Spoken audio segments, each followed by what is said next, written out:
பர்திமேயு சுவிசேஷ ஊழியங்கள் வழங்கும் நற்செய்தி நேரம். தேவ செய்தி பாஸ்டர் ஆர். அகஸ்டின். இந்த நாளில் உங்களோடு நான் பேசி வருகிறேன். நம்முடைய நம்பிக்கையை அறிக்கை எடுக்கிறோம். ஆண்டவர்கிட்ட சொல்கிறோம், ஆண்டவரே உண்மையே நம்பி இருக்கிறேன், உண்மையே நம்பி இருக்கிறேன்னு சொல்கிறோமே, அதில் அசைவில்லாமல் இருக்கணும். ஆண்டவர் தருவாரா தரமாட்டாரா? ஏன்னா வேதம் சொல்லுது, இரு மனமுள்ளவன் தன் வழிகளிலெல்லாம் நிலை நிற்பதில்லை. சந்தேகப்படுகிறவன் காற்றிலே அலைகிற அலைகளுக்கு ஒப்பாயிருக்கிறான்.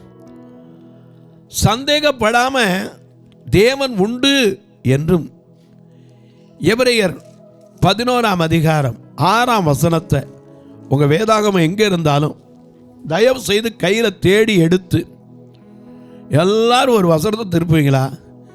எபிரேயர் 11ஆம் அதிகாரம் 6வது வசனத்துக்கு எல்லாரும் திருப்பி வச்சுக்கிறீங்களா?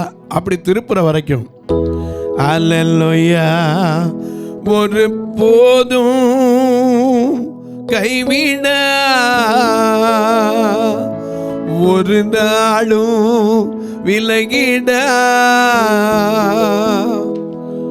ஒரு தாய் தேற்றுவது போல் எல்லேசர் தேற்றுவா.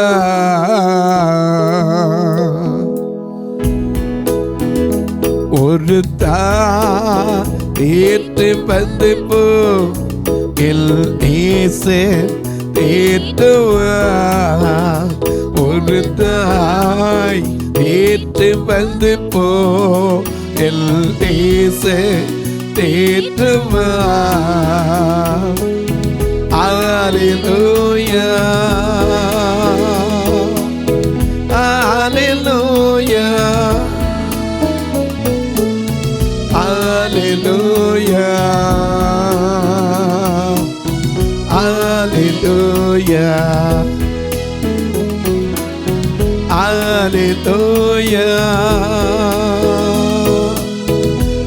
hallelujah, hallelujah, hallelujah.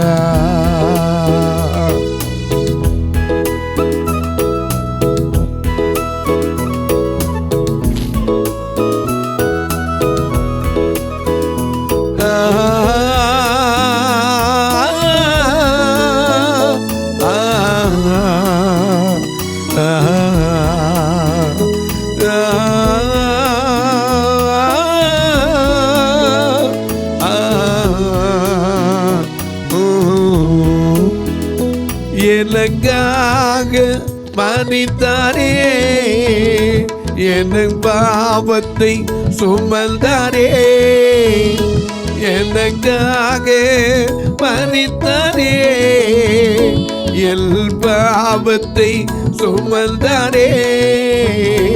ஒரு தேற்று வந்து போ எல்லேசர் தேற்றுவா. ஒரு தாய் தேற்று வந்து போ எல்லேசர் தேற்றுவா.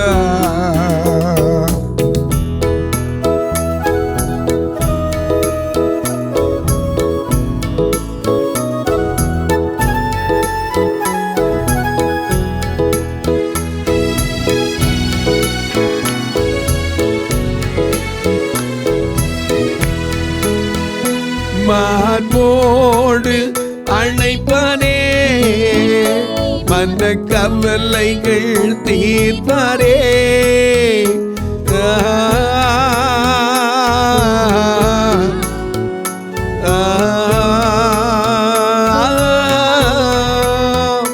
மார்போடு அழைப்பாரே, மன்ன கவலைகள் தீர்ப்பாரே. ஒரு தாய் தேற்று வந்து போம் எல்லேசர் தேற்றுவார். ஒரு தாய் தேற்று வந்து போ, எல்லேசர் தேற்றுவார்.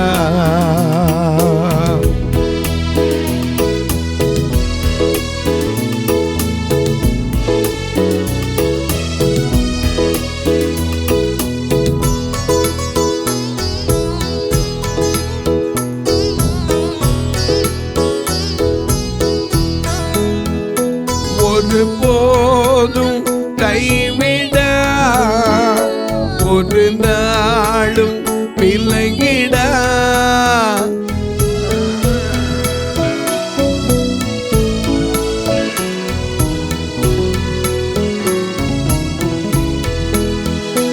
ஒரு போதும் கைவிட, ஒரு நாளும் விலகிட.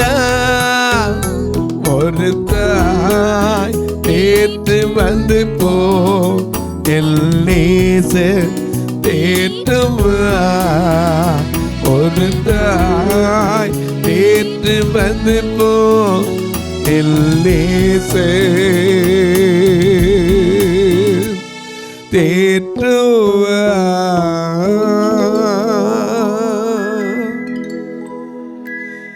எல்லாம் எடுத்துருப்பீங்க. எபிரேயர் 11ஆம் அதிகாரம் 6ஆம் வசனம். விசுவாசம் இல்லாமல் தேவனுக்கு பிரியமாய் இருப்பது கூடாத காரியம்.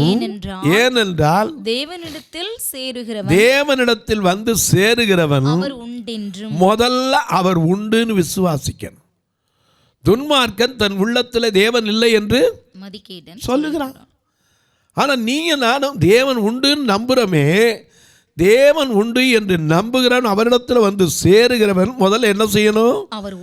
அவர் உண்டு என்று விசுவாசிக்கணும். ஏன்னா அவர் நேற்றும் இன்றும் என்றும் மாறாதவர் என்று எபிரேயர் 13:8 சொல்லுகிறது. அவர் அன்னைக்கு இருந்த அதே வல்லமை இன்றைக்கு இருக்கிறது. மத்தேயு 9ஆம் அதிகாரத்தில் நீங்கள் உட்கார்ந்து படித்து பார்த்தீங்கன்னா அது 2 கண்ணுதறியாக அவர் பின்னாடியே போனாங்க. அவர் வீட்டுக்குள்ளே போயிட்டார். அப்போவும் தட்டி தடவி போய் சேர்ந்துட்டாங்க. அப்போ அவர்கிட்ட போய் கேட்டாங்க, உனக்கு என்ன வேணும்? நான் பார்வையிடணும். உடனே அவர் ஒரு கேள்வியை கேட்டார், இதை செய்ய எனக்கு வல்லமை உண்டு என்று விசுவாசிக்கிறீங்களா? எந்த வசனம்? மிக அழகாக எழுதி வச்சிருக்கார். இதை செய்ய எனக்கு வல்லமை உண்டு என்று விசுவாசிக்கிறீங்களா? உடனே அவங்க சொன்னாங்க, விசுவாசிக்கிற ஆண்டவரே. அப்போ தான் அவங்களுக்கு அற்புதம் நடந்துச்சு. முதலாவது தேவனிடத்தில் சேருகிறவன் அவர் உண்டுன்னு முதல்ல விசுவாசிக்கணும். அது மட்டுமல்ல, அவர் தம்மை தேடுகிறவர்களுக்கு பலன் அளிக்கிறவர் என்றும் விசுவாசிக்க வேண்டும். உன் நம்பிக்கை இருக்கணும். அதனால தான் பாருங்க, வேதத்தில் ஒவ்வொருவருடைய அறிக்கையும் பாருங்க, பலன் அளிக்கிறாருங்கிறது நம்பிக்கை வேணும். யோபு சொல்றார் பாருங்க, 13ஆம் அதிகாரம் 15ஆம் வசனத்திலே அவர் சொல்லுகிறார். அவருடைய நம்பிக்கை எவ்வளவு தெரியுமா? அவர் என்னை கொன்று போட்டாலும் அவர் மேல் நம்பிக்கையாய் இருப்பேன். அவர் என்னை கொன்று கூட போடட்டுங்க, அப்பவும் அவரோட நம்பிக்கை விடவே மாட்டேன். கடைசி மட்டும் அவரை நம்பி நிற்பேன். என்ன வந்தாலும் எது நடந்தாலும். நாம பாருங்கள, என்ன வந்தாலும் எது நடந்தாலும் அப்பாவை ஸ்தோத்திரிப்பேன். என்ன வந்தாலும் எது நடந்தாலும் அப்பாவை ஸ்தோத்திரிப்பேன். ஏசப்பா ஸ்தோத்திரம், ஏசப்பா ஸ்தோத்திரம், ஏசப்பா ஸ்தோத்திரம், ஏசப்பா ஸ்தோத்திரம். தாவீது போல நடனமாடி அப்பாவை ஸ்தோத்திரிப்பேன். தாவீது போல நடனமாடி அப்பாவை ஸ்தோத்திரிப்பேன். எல்லாம் வரட்டுயா, எது வரட்டும், எனக்கு ஒரு நம்பிக்கை உண்டு. அந்த நம்பிக்கை யாரு? அவர் என்னை கொன்று போட்டாலும். நல்ல கவனிங்க, எல்லாரும் பாதி பேர் சாகலையான்னு கேட்குற அளவுக்கு வந்தாச்சு.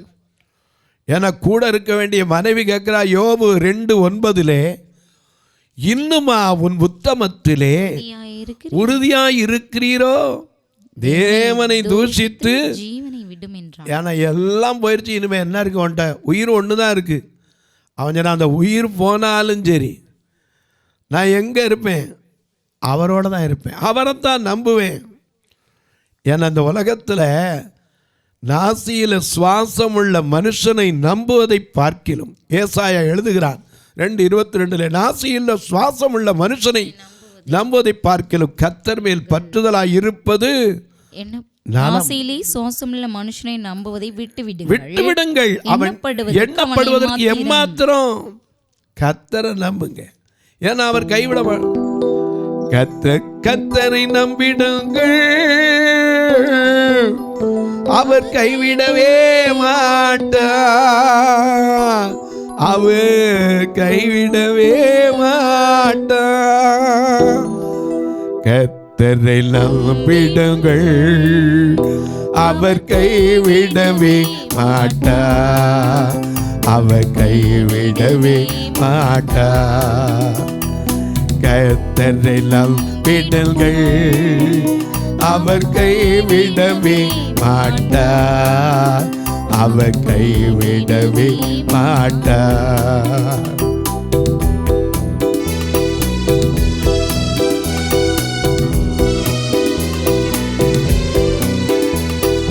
உயிர் வாழ எதை உண்போ, உடல் மூட எதை உடுப்போ,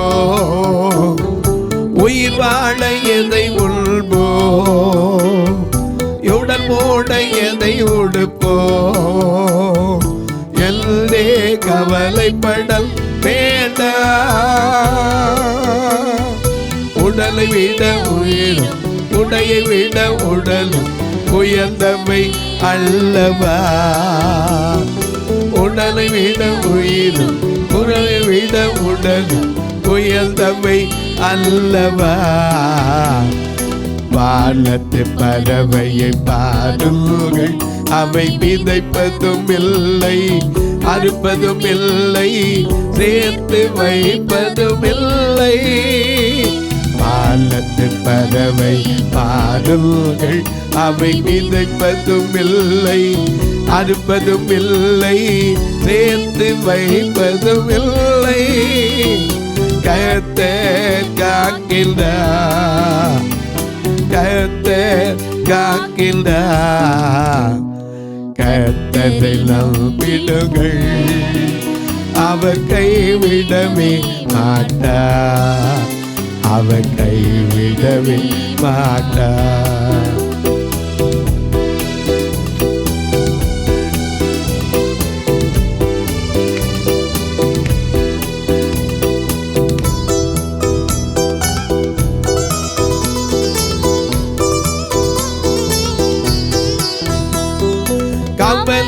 கவலைப்படுவதினா எவன் தன் வளத்தியிலே ஒரு முழு கூட்ட முடியும். கவலைப்படுவதினா எவன் தன் வளத்தியிலே ஒரு முழு கூட்ட முடியும்.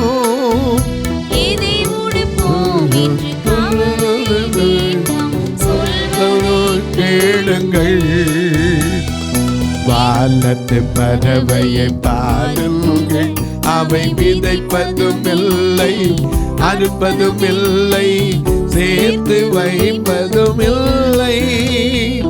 வானத்து பறவை பாருங்கள், அவை விதைப்பதும் இல்லை, அறுப்பதும் இல்லை, சேர்த்து வைப்பதும் இல்லை. அவைகளெல்லாம் நம்மால நம்ப முடியுதா? முதல்ல தேவனிடத்தில் சேருகிறவன் முதல்ல நம்பணும். என்ன நம்பணும்? விசுவாசிக்கிறவன் நம்ப வேண்டியது என்ன தெரியுமா?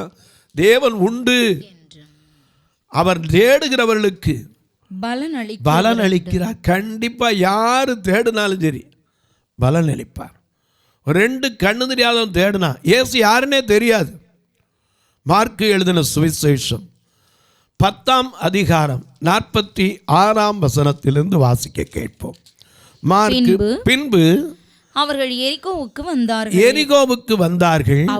அவரும் அவருடைய சீஷர்களும் திரளான ஜனங்களும் எரிகோவை விட்டு புறப்படுகிற போது, நல்ல கவனிங்க, எரிகோல எல்லா வேலையும் முடிச்சுட்டு புறப்படுகிற போது எரிகோவை விட்டு கிளம்ப போறாங்க. தீமேயுவின் மகனான பர்திமேயு என்கிற ஒரு குருடன், ஒரு பார்வை இழந்த மனிதன் வழியருகே உட்கார்ந்து எத்தனை வருஷம் பிச்சை கேட்டான்னு எழுதப்படலை, எத்தனை வயசுன்னு எழுதப்படலை. அவன் பேர் மட்டும் இருக்கு, அவன் அப்பா பேர் இருக்கு, அம்மா பேரை கூட காணும். ஆனால் அவன் பேர் இருக்கு, அவன் தொழில் இருக்கு. என்ன தொழில்? வழி அருகே உட்கார்ந்து பிச்சை கேட்டு கொண்டிருந்தான்.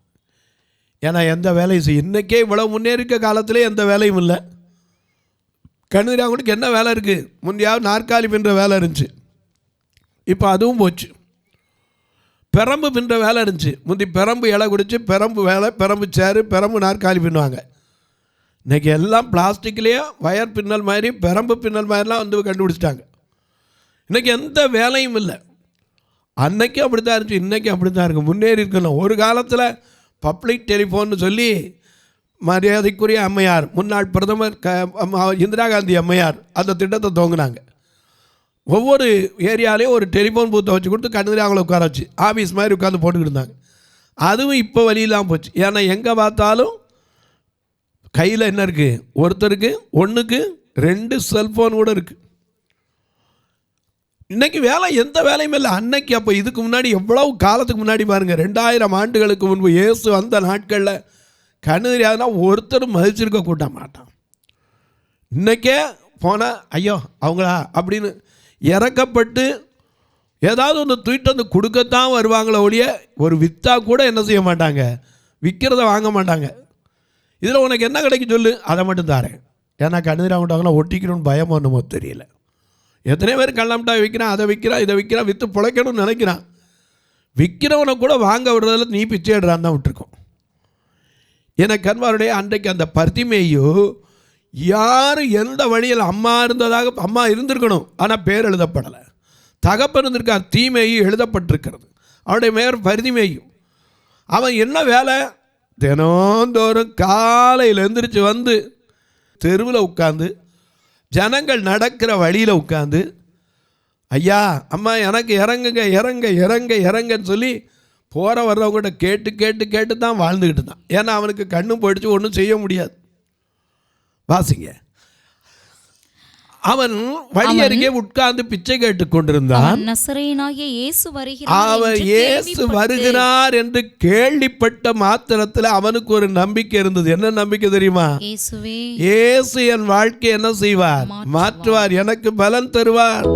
இயேசு என் வாழ்வின் பலனானா, எனக்கெல்ல ஆனந்தம். இயேசு என் வாழ்வின் பலனானா, எனக்கெல்ல ஆனந்தம். இயேசு என் வாழ்வின் பலனானா, எனக்கெல்ல ஆனந்தம்.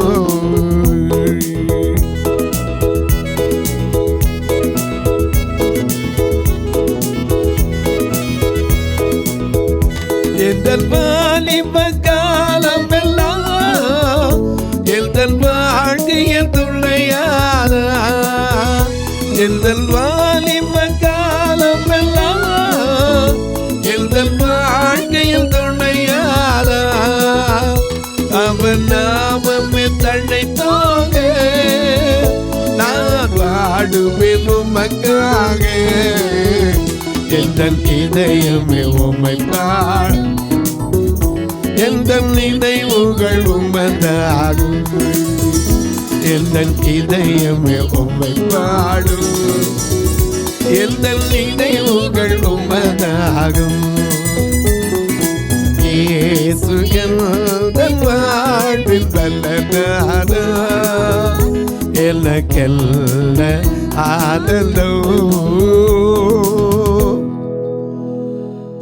உட்கார்ந்து வழி அருகே உட்கார்ந்து பிச்சை கேட்டுக்கிட்டு இருந்தான். அவனுக்கு ஒரே ஒரு காரியம் தான் கேட்டு சொன்னாங்க, நசரேயனாகிய இயேசு வருகிறார் என்று கேள்விப்பட்டான். விசுவாசம் கேள்வியினால வரும். ரோமர் 10:17 வாசிக்கிறோம். தேவனுடைய வசனத்தினாலே விசுவாசம் கேள்வியினால் வரும். 2 கண்ணு தெரியாது, கேள்விப்பட்டான். இயேசு வருகிறார்னு கேள்விப்பட்டான், அவ்வளவுதான். கேள்விப்பட்ட மாத்திரத்தில் அவன் இருந்த இடத்த மறந்துட்டான், தொழிலை மறந்துட்டான். ஒரே நம்பிக்கை எது மேல? அவர் மேலதான். அவர் மேலதான் ஒரே நம்பிக்கை. தாவீதின் குமாரனே, நசரேயனாகிய இயேசுவே, எனக்கு இறங்கும் இறங்கும் இறங்கும். அதே தான். எத்தனை பேர் அதட்டி பார்த்தாங்க, எல்லாரும் அதட்டி பார்த்தாங்க. டோன்ட் ஷவுட், சத்தம் போடாதே, இயேசு போகிறார். ஆனால் அவன் இந்த நேரத்தை விட்டா இனி ஒரு நேரம் கிடைக்காது. அவருடைய நம்பிக்கை அசைவில்லை. அறிக்கையிட்டான், தாவீதின் குமாரனே எனக்கு இறங்கும். இன்றைக்கும் சொல்கிறேன், நீங்களும் கூட்டு பாருங்களேன், எனக்கு இறங்கும்னு கூட்டு பாருங்க. அவர் இரக்கம் செய்கிற தேவன். யார் கூப்பிட்டாலும் சொல்லியிருக்காரு, ஆபத்து நாளிலே என்னை நோக்கி கூப்பிடு, நான் உன்னை விடுவிப்பேன், நீ என்னை மகிமைப்படுத்துவாய்.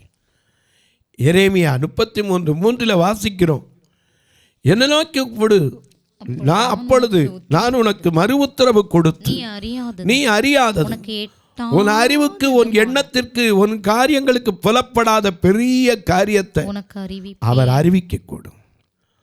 தொலைக்காட்சியில் பார்க்கிற என் அன்பு மக்களே, ஆண்டவர் கூட்டு பார்த்துருக்கீங்களா? கூட்டு பார்த்துருக்கீங்களா? எங்கேருந்து அவர் மனுஷனை கூப்பிட்டுருக்காரு. எங்கே கூப்பிட்டுருக்காரு? ஆதியாகமம் 3:9 ஆதாமே நீ எங்கே இருக்கிறாய்னு கூப்பிட்டு தேடினார். இன்னைக்கு உன்னையும் என்னையும் தேடுறாரு. நீதிமொழிகள் 28:13 படி, வருத்தப்பட்டு பாரம் சுமக்கிறவர்களே நீங்கள் எல்லாம் இடத்தை வாங்கன்னு நம்மளை கூப்பிட்டுக்கிட்டு இருக்கிறார். நாம் போய் இளைப்பார்த்து தருவதற்கு அழைக்கிறார். நாம் அவரை கூப்பிட்டுருக்கோமா? கூப்பிட்டா நிச்சயமாக பதில் கொடுப்பார். ஆனால் எப்படி இருக்கணும்? உன் நம்பிக்கையில் அசைவில்லாமல் உறுதியாய் இருக்க வேண்டும். வாக்குத்தத்தம் பண்ணினவர் உண்மையுள்ளவர், மறந்துடாதீங்க. இந்த நிகழ்ச்சியை பார்க்கிற நீங்கள் ஒரு வார்த்தை இதுக்காக ஜெபம் பண்ணுறீங்களா? இது தொடர்ந்து வரணும், இதற்கான தேவைகள் சந்திக்கப்படும். ஒரு மாதம் ஃபுல்லாக வந்தாலே 1.5 லட்சம் ரூபா டிவிக்கு மட்டும். மற்ற காரியங்கள்லாம் இருக்குது. நீங்கள் கேட்கலாம், அவ்வளோவா பிரதர், உங்கள்கிட்ட வேணால் பில்லு அனுப்பி வைக்கிறேன் சொல்லுங்கள். தாராளமாக பில்லை உங்களுக்கு அனுப்புறதுக்கு ரெடி. எனக்கு ஒரு பிரச்சனையும் கிடையாது. நீங்களே அதை கட்டுறேன்னா கூட சரி, சந்தோஷம், எனக்கு ஒன்றும் இல்லை. எனக்கு அன்பார்களே, கர்த்தர் ஏவினால் நீங்களும் ஒரு நாள் நிகழ்ச்சியை தாங்கலாம். உங்கள் பிறந்த நாள், திருமண நாள் போன்ற நல்ல நாட்களில் இந்த பார்வையற்ற மக்களை சபைக்கு கூட்டிகிட்டு வரமே, இதுக்கே வாடகைக்கு தான் வேன் எடுக்கிறோம் வாரம். சிலர்லாம் சொல்லுவாங்க, எங்கள் இதில் வந்து 4 வேன் அனுப்புகிறோமாங்க. எங்கிட்ட ஒரு வேன் கூட வைக்கலை. ஆனால் தேவை உண்டு. 2 கண்ணும் தெரியாதவங்க இவங்களை கூட்டிகிட்டு வர்றதுக்கு கண்டிப்பாக ஒரு வேன் இருக்கணும். ஆனால் இது வரைக்கும் ஆண்டவர் தரல. ஏன்னா தருவார், அந்த நம்பிக்கை தான் இன்றைக்கும் வாடகைக்கு எடுத்து வாரம் மாதம் 20,000 ரூபா வேனுக்கு மட்டும் கொடுக்கணும். இவங்களை வந்து சாப்பிட வச்சு திருப்பி கொண்டு அவங்களை எங்கே எடுத்தோமோ அதே இடத்துல இறக்கிவிடும். எனக்கு அன்பானுள்ளே, நீங்களும் வந்து பார்க்கலாம், தாராளமாக வாங்க, எந்த தடையும் கிடையாது. ஃபோன் பண்ணிவிட்டு வாங்க, உங்களை கூட்டிகிட்டே வந்து காட்டுறோம். வர்றதுக்கு முன்னாடி ஃபோன் பண்ணுங்க, ஏன்னா நீங்கள் அலைஞ்சிடக்கூடாது. நாங்கள் எல்லாம் அவுட்டரில் தான் தள்ளி தான் இருக்கோம். டவுனில் வாங்குகிற அளவுக்கு எங்கிட்ட பணம் இல்லை. ஓரத்தில் கிராமங்களுக்குள்ளே தள்ளி உட்காந்துருக்கோம். வந்து பாருங்கள். கர்த்தர் ஏவினா தாங்களாம், கட்டாயம் கிடையாது, விசனமாகவும் கிடையாது. உங்கள் பிறந்த நாள், திருமண நாள் போன்ற நல்ல நாட்களில் ஒரு நல்ல உணவு கொடுக்க, இவங்களை கூட்டிகிட்டு வர்றதுக்கு, ஒரு பார்வையற்றோர் கண்ணாக உதவுகிற ஊன்றுகோலை கொடுக்க உதவலாம். அது மட்டும் இல்லை ஐயா, உங்கள் ஜெபக்காரியம் எது இருந்தாலும் காலை 10லேருந்து 5 மணி வரைக்கும் தாராளமாக சொல்லலாம். பிரதர் உதவுறதுக்கு என்ன வழி பிரதர்? நாங்கள் தூரத்தில் இருக்கிறோம் ஐயா, நாங்கள் வந்து பார்க்க முடியாத ஒரு சூழ்நிலையில் இருக்கோம். பரவாயில்ல, இதில் 2 ஃபோன் நம்பர் வரும், அது வழியாக நீங்கள் தொடர்பு கொள்ளலாம். கணக்கு வைக்கணுங்கிறவங்களுக்கு கேளுங்க, அதுக்கும் வழி இருக்குது சொல்கிறேன், அது வழியாக நீங்கள் தொடர்பு கொள்ளலாம். அது மட்டும் இல்லை, நாங்களும் வந்து அந்த ஒரு நாள் உங்களோடு இருக்கேன்னா ரொம்ப சந்தோஷம், வாங்க. சொந்தக்காரங்க தான் தேடி வரல, நீங்களாவது வாங்க. எங்கிட்ட இருக்க கண்ணுதிரியாங்கன்னு கேட்டால் எந்த சொந்தக்காரன் தேடி வரணும்? ஒருத்தனும் வரமாட்டான். ஏன்னா ஏதாவது இருந்தால் வருவான், இல்லைன்னா எப்படி தேடி வருவான்? இயேசு இல்லாதவர்களைத்தான் தேடி வந்தார். நீங்களும் வாங்க, வந்து பாருங்கள். அதன் பிறகு கர்த்தர் ஏவினா செய்யலாம். இப்போவும் ஒரு கட்டுமான பணி செய்து வருகிறோம். பார்வையற்ற சகோதரிகள், வயதானவங்க. ஏன்னா இவங்களை 2 கண்ணும் தெரிஞ்சவங்கள வயதான இன்னைக்கு பாதி பேர் கொண்டு எங்கே விடுறதுன்னு தெரியாமல் வச்சுருக்காங்க. 2 கண்ணும் தெரியாதவங்களை எங்கே வைக்கிறது? இவங்களை தள்ளிவிடக்கூடாது. இவர்களும் கடைசி முதுமை சுகமாக இருக்கணும், சுமையாக இருக்கக்கூடாது. ஆகையினால இவங்களுக்காக ஒரு தங்குவதற்கு ஒரு 700-800 சதுரடியில் கட்டணும்னு சொல்லி ரொம்ப தீவிரமாக ஜெபம் பண்ணிட்டு வரோம். நீங்களும் இதற்காக கர்த்தர் ஏவினால் ஒரு சதுரடி 2300 ரூபா கர்த்தர் ஏவினால் தாங்கலாம். வயது முதிர்ந்து இருக்கிற தாய்மாரே, உங்களுக்கு சொல்லுவேன், நீங்கள் 2 கண்ணு இருந்துமே என்ன பாடுபடுறீங்க? இந்த 2 கண்ணும் தெரியாத பார்வையற்ற சகோதரிகள், உங்களை போல சகோதரிகளை குறித்து உங்களுக்கு பாரம் உண்டுன்னா நீங்கள் உதவலாம். எப்படி பிரதர்? இதில் 2 ஃபோன் நம்பர் வருது, அப்படியா தொடர்பு கொள்ளுங்க. இப்போவும் உங்களுக்காக நான் ஜெபிக்கட்டுமா? நல்ல பிதாவே, நன்றியோடு துதிக்கிறோம் சுவாமி. நம்முடைய விசுவாசத்தை, நம்பிக்கையை அறிக்கையிடுவதிலே அசைவில்லாமல் உறுதியாய் இருக்க கிடவோம். வாக்குத்தத்தம் பண்ணினவர் உண்மையுள்ளவர். அவர் என்ன வாக்கு பண்ணினார்? என்ன நோக்கி கூப்பிடு, நான் உனக்கு பதிலளிப்பேன். நீ அறியாததும் உன் அறிவுக்கு எட்டாததுமான பெரிய காரியங்களை உனக்கு அறிவிப்பேன்னாரே. கூட்டு பாருங்க, நம்முடைய எண்ணத்திற்கு, எதிர்பார்ப்புக்கு, ஏக்கத்திற்கு ஏற்ற நல்ல பதிலை கர்த்தர் தருவார். பிறந்த நாள், திருமண நாளை நினைவு கூறுகிற மக்களுக்காய் ஜெபிக்கிறேன். தங்களுக்கு அன்பான இழந்து தவிக்கிற ஆறுதலற்ற மக்களுக்காய் ஜெபிக்கிறேன்.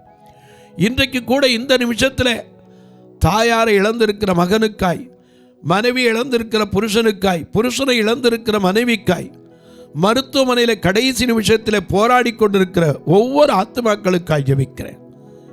இந்த நாளிலே தன் வேலைக்காக, நேர்முக தேர்வுக்காக, கல்லூரிக்காக, தன் கல்லூரி வாழ்க்கைக்காக கடந்து போகிற ஒவ்வொருவருக்காய் ஜெபிக்கிறேன். ஒவ்வொருவருடைய காரியங்களும் வாய்க்கட்டும். என் சமூகம் உனக்கு முன்பாக செல்லும் என்று சொன்னீரே, உடைய சமூகம் முன் சென்று காரியத்தை வாய்க்கட்டும்.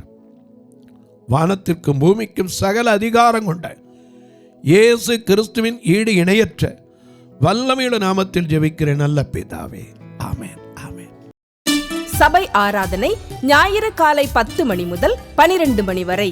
இடம் பர்திமேயு சுவிசேஷ ஆலயம், அன்னை சத்யா நகர், இளமனூர் அஞ்சல், சக்கிமங்கலம் வழி, மதுரை மாவட்டம்.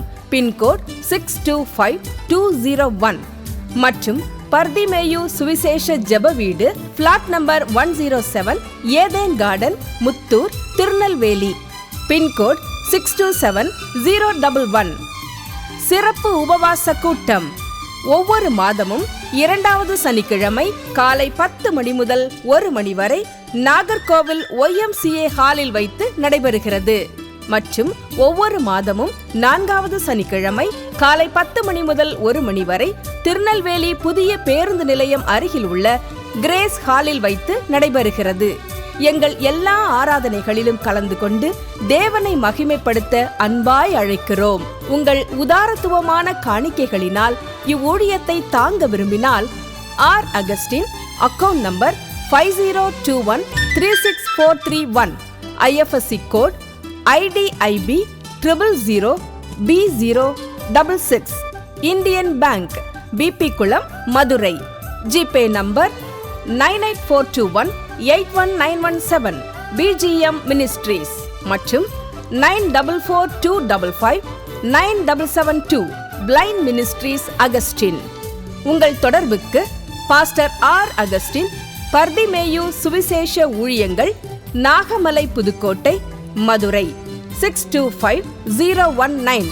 தொலைபேசி எண்கள் 9842181917 மற்றும் 9442559772. கர்த்தர் தாமே உங்களை ஆசீர்வதிப்பாராக.